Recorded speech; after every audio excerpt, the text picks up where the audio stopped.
नमस्कार किसान भाइयों, हमारे खास कार्यक्रम कृषि दर्शन में आपका स्वागत है। मैं हूं आपके साथ दीपा सिंह।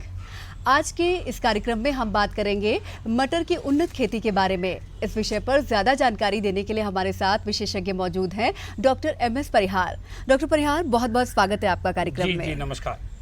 तो किसान भाइयों, सर्दी का सीज़न आ रहा है और इस सीज़न में हम मटर की बहुत ज़्यादा अहमियत रहती है। जैसे ही मटर की बात होती है, सर्दी के सीज़न की बात अलग ही हो जाती है। तो डॉक्टर साहब, मटर की खेती के लिए क्या उपयुक्त समय यही है, कब खेती करनी चाहिए? सितंबर का जो महीना चल रहा है, इसके अंतिम सप्ताह से लेके और अगले महीना के 15 तारीख तक, मध्य अक्टूबर तक इसकी खेती, खासतौर से हरी जो फली है उसकी खेती के लिए बड़ा उपयुक्त समय है।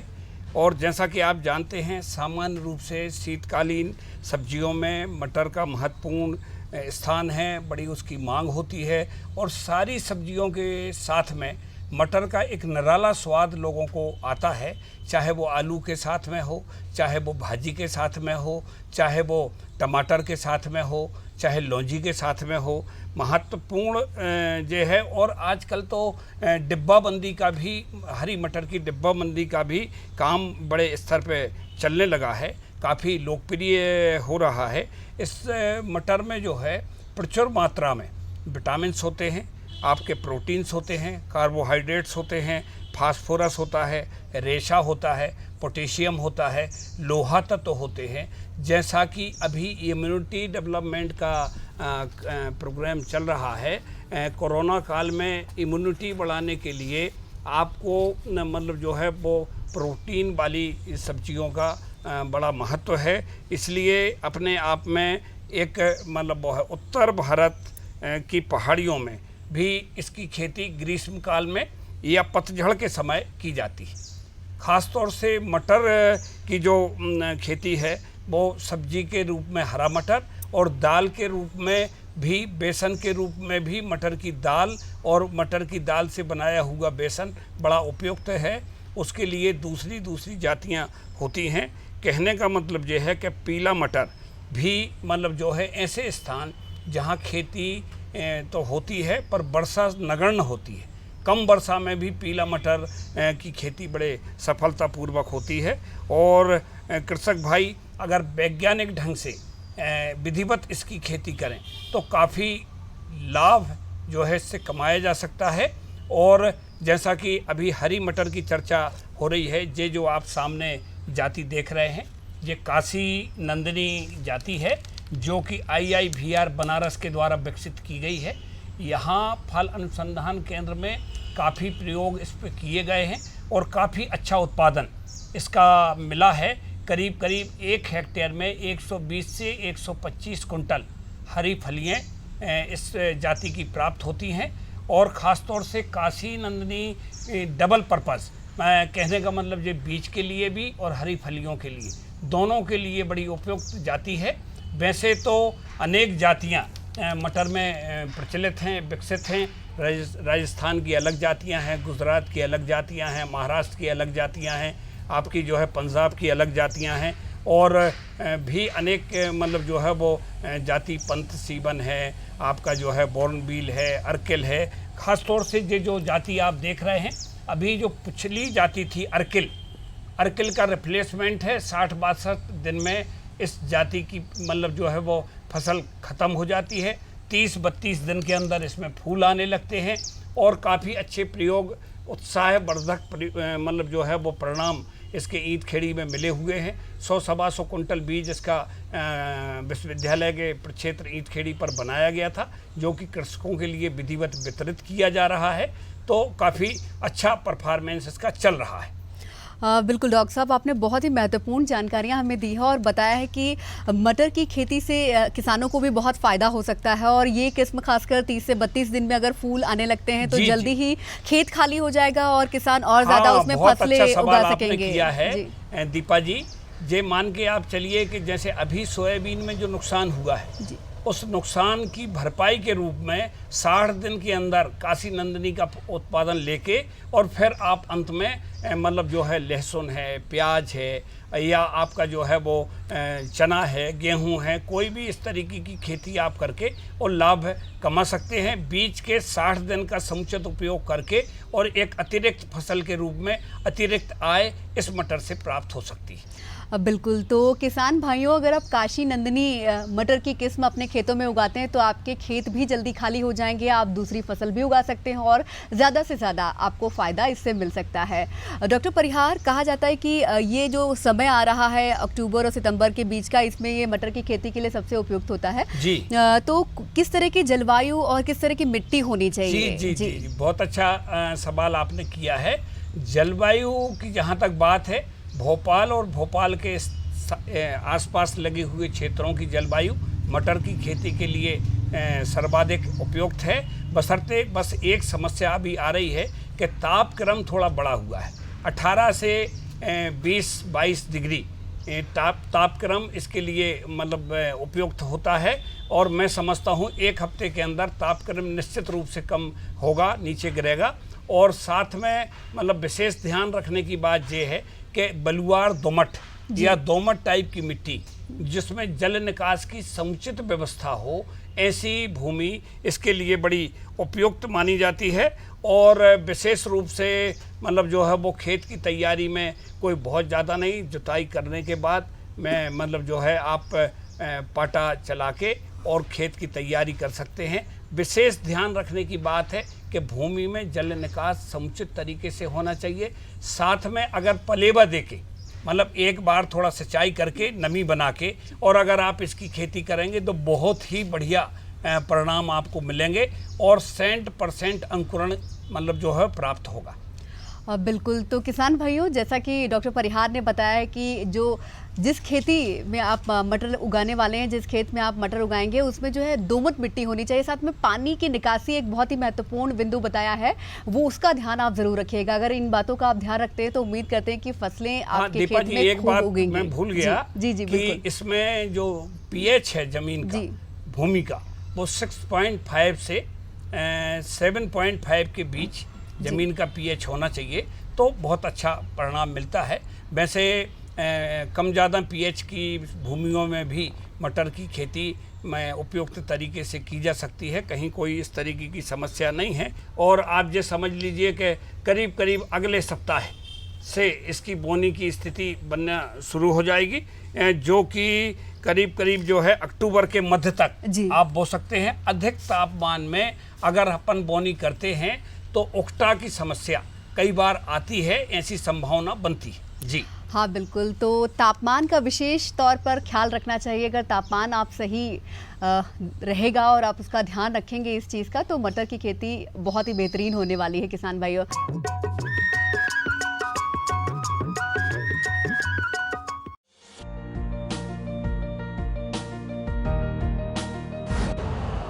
यूरिया का स्वदेशी उत्पादन 70 लाख टन बढ़ाने के लिए 6 उर्वरक संयंत्रों का उद्धार किया जा रहा है।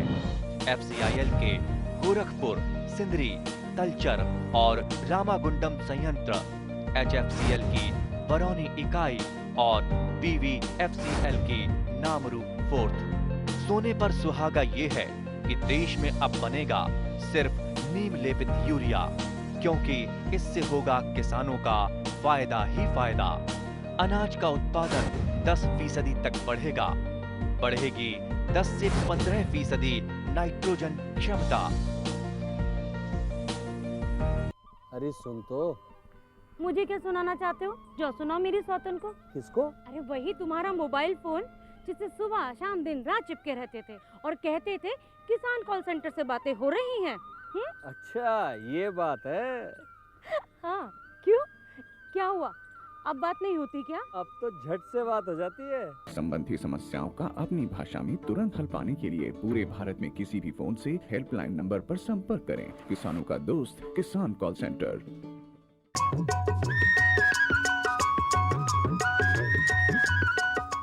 साथ ही मटर की खेती की हम बात करते हैं तो मटर में कई बार कीट भी लग जाते हैं, रोग भी हो जाते हैं जी, डॉक्टर परिहार, जी, तो जी। उनके बारे में हमारे कुछ किसान भाइयों को बताइए ताकि उनकी फसलें जो हैं जी, जी। अच्छी हों। हाँ हाँ, देखिए मटर में जहाँ तक बीमारी की बात है तो इसमें एक सूखा, एक ये अपना कुंजी रोग और एक पत्तों पर सफ़ेद धब्बे, इस तरीके से मतलब जो है वो रोग लगते हैं, जो ख़ास तौर से मतलब जो है वो कहना चाहिए कि कीट के प्रकोप से होते हैं, जिसमें अगर आप बीटाबैक्स से इसका उपचार करके बोएंगे, बीटाबैक्स पावर करके एक दवा है धानुका का, उससे अगर आप इसको बोएंगे करके तो मतलब निश्चित रूप से बीमारी कम लगेगी। वैसे उसके अलावा कार्बन डाइजन मैनक्रोजेब का भी पाउडर 2 ग्राम प्रति किलो के हिसाब से, 2 से 2.5 ग्राम प्रति किलो के हिसाब से अगर उपचारित करके आप बोएंगे तो ये मतलब रोग कम लगेंगे।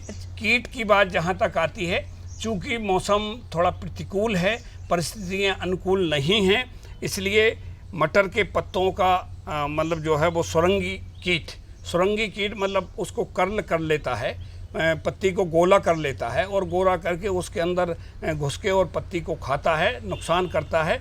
पत्ती कम होगी तो मतलब स्वाभाविक है कि आपकी फोटोसिंथेसिस की जो प्रक्रिया है वो कम होगी और उस पर उत्पादन पर विपरीत प्रभाव पड़ेगा।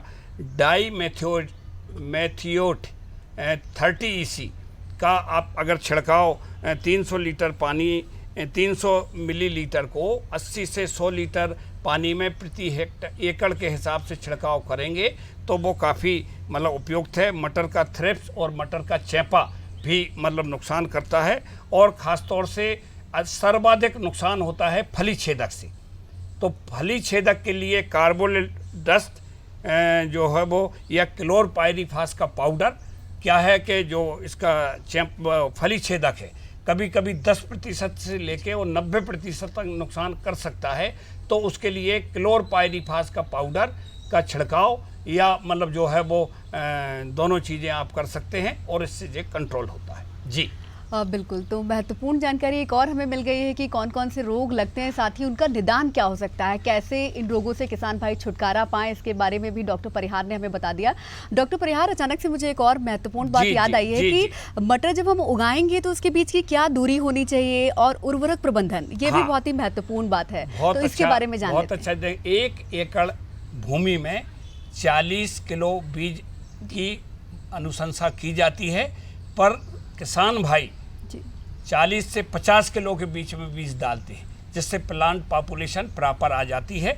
और उर्वरक की जहाँ तक बात है बड़ा महत्वपूर्ण है। किसी भी चीज़ से हमें उत्पादन लेना है तो उसको हमें कुछ खिलाना पड़ेगा।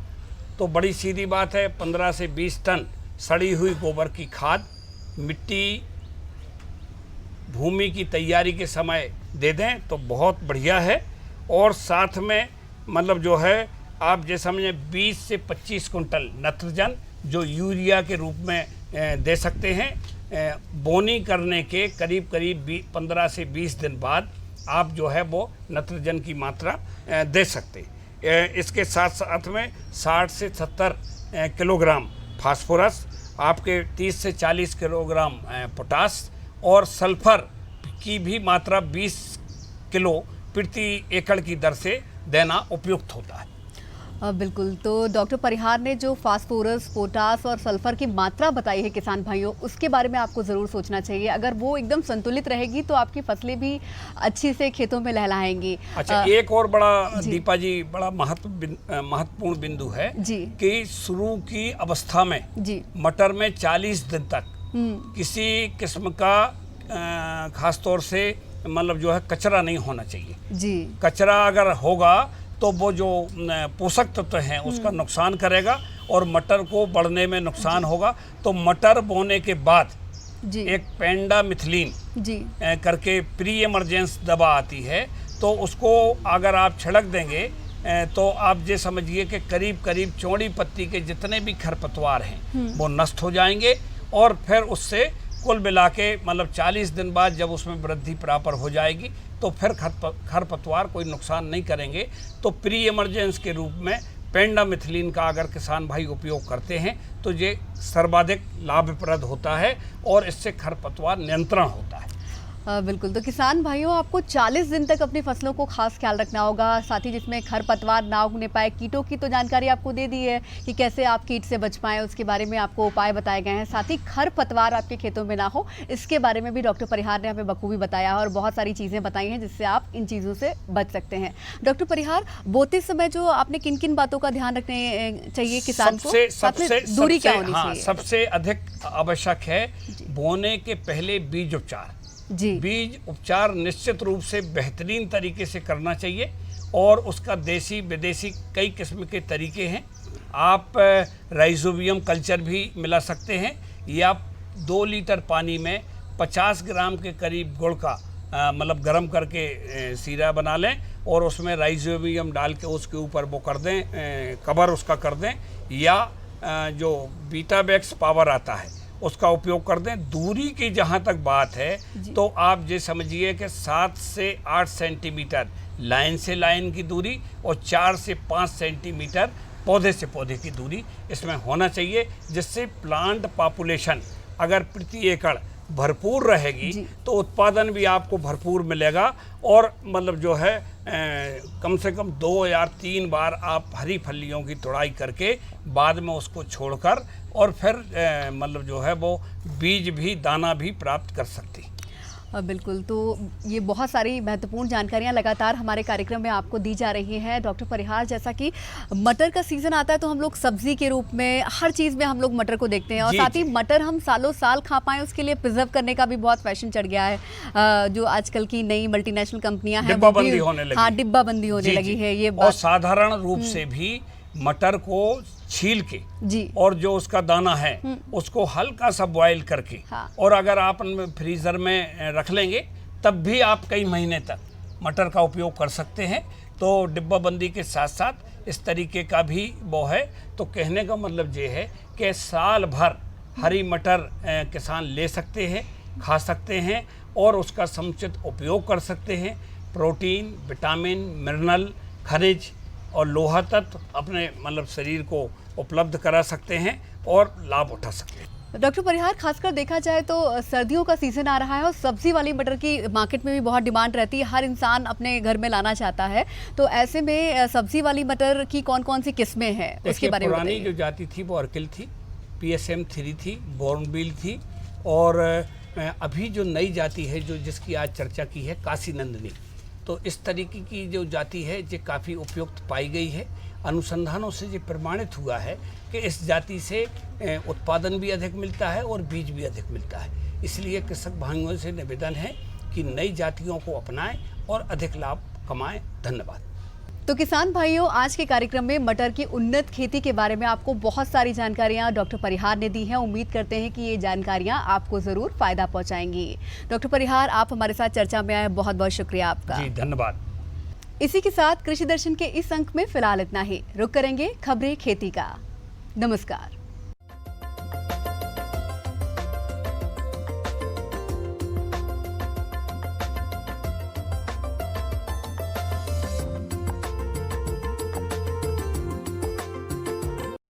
नमस्कार किसान भाइयों, खबरें खेती की में आपका स्वागत है। सबसे पहले एक नज़र कृषि से जुड़े आज के मुख्य समाचारों पर। रिकॉर्ड खरीफ उत्पादन का अनुमान, रबी फसलों का समर्थन मूल्य घोषित, मसूर की उन्नत खेती और अरहर को फली भेदक कीट से बचाएं। और अब समाचार विस्तार से। रिकॉर्ड खरीफ उत्पादन का अनुमान।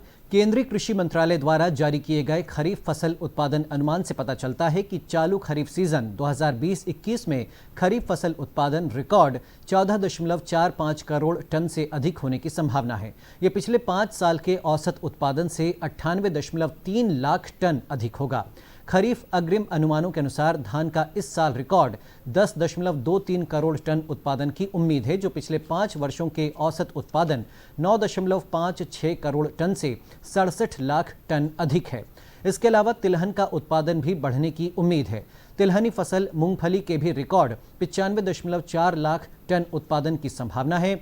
इस वर्ष खरीफ की ज्यादातर फसलों का उत्पादन सामान्य से अधिक होने की संभावना है। इस साल देश भर में खरीफ सीजन के दौरान सर्वाधिक 1097 लाख हेक्टेयर में खरीफ बुआई हुई है। इसमें सबसे अधिक 398 लाख हेक्टेयर में धान बोया गया है। तिलहनी फसलें 195 लाख हेक्टेयर एवं दलहन बुआई 137 लाख हेक्टेयर में हुई है। खरीफ मोटा अनाज की बुआई 180 लाख हेक्टेयर में हुई है।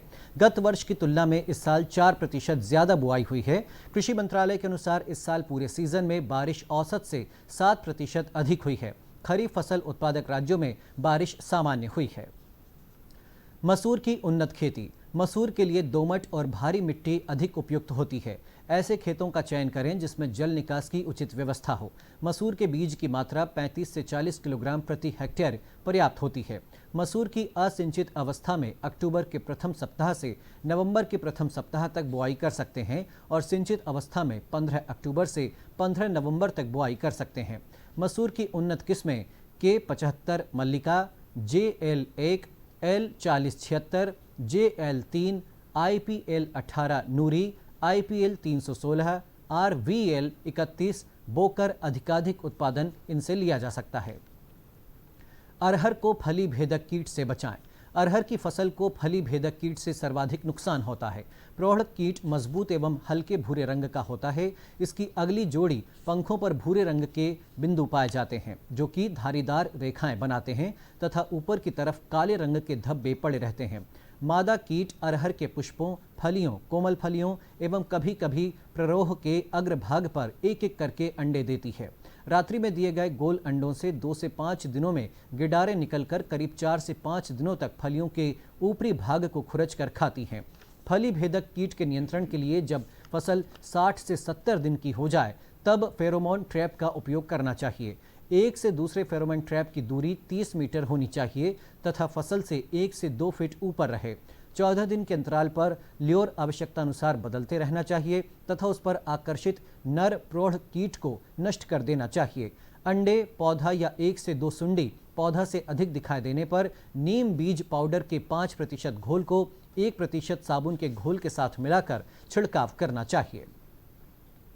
जैव उर्वरक पर वेबिनार का आयोजन। भारतीय कृषि अनुसंधान संस्थान पूसा नई दिल्ली द्वारा 1 दिवसीय जैव उर्वरक, डीकंपोजर व फसल रोगों के जैव नियंत्रक पर कृषि विज्ञान केंद्र रायसेन के माध्यम से वेबिनार आयोजित किया गया, जिसमें विभिन्न राज्यों उत्तराखंड, मध्य प्रदेश, बिहार, उत्तर प्रदेश आदि राज्यों के किसानों, वैज्ञानिकों द्वारा कृषि में जैव उर्वरक, जैव नियंत्रक के माध्यम से फसल उपज को बढ़ाने, रासायनिक उर्वरकों के उपयोग में कमी, कीट व रोग नियंत्रण हेतु जैविक उपायों पर विस्तृत चर्चा की गई। कार्यक्रम में डॉक्टर स्वप्निल दुबे, वरिष्ठ वैज्ञानिक एवं प्रमुख कृषि विज्ञान केंद्र रायसेन के द्वारा जिले की भौगोलिक जानकारी, फसल चक्र, फसलों में होने वाली समस्या आदि के बारे में अवगत कराया गया। पशुओं को अफरा रोग से बचाएं। अफरा रोग के कारण अचानक पशु का पेट सामान्य से ज्यादा फूल जाता है। ज्यादातर रोगी पशु का बायां पेट पहले फूलता है और पेट को थपथपाने पर एक ढोलक की तरह आवाज निकलती है। पशु दर्द के कारण कराहने लगता है और फूले पेट की ओर बार बार देखकर और पैर भी मारता है। पशु को सांस लेने में तकलीफ होती है। कभी कभी तेजी से सांस लेने से पशु की जीभ भी बाहर निकल जाती है। अफरा रोग से बचाव के लिए रोगी पशु का खाना तुरंत बंद कर देना चाहिए। जहां तक संभव हो सके पशु को बैठने न दें व धीरे धीरे इधर उधर टहलाते रहें।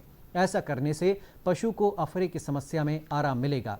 मुंह को खुला रखने का इंतजाम करना चाहिए। इसके लिए जीभ को मुंह से बाहर निकालकर जबड़ों के बीच कोई साफ और चिकनी लकड़ी रखी जा सकती है। पशु के बाएं पेट पर दबाव डालकर मालिश करनी चाहिए और गले के नीचे भी मालिश करनी चाहिए। अगर पशु चिकित्सक की सुविधा उपलब्ध नहीं हो तो कुछ घरेलू उपाय भी करना चाहिए, जैसे कि 400 से 500 ग्राम सरसों या अलसी के तेल में 100 से 125 ग्राम सेंधा या काला नमक मिलाकर पिलाना चाहिए। तो किसान भाइयों, खबरें खेती की में आज बस इतना ही। नमस्कार।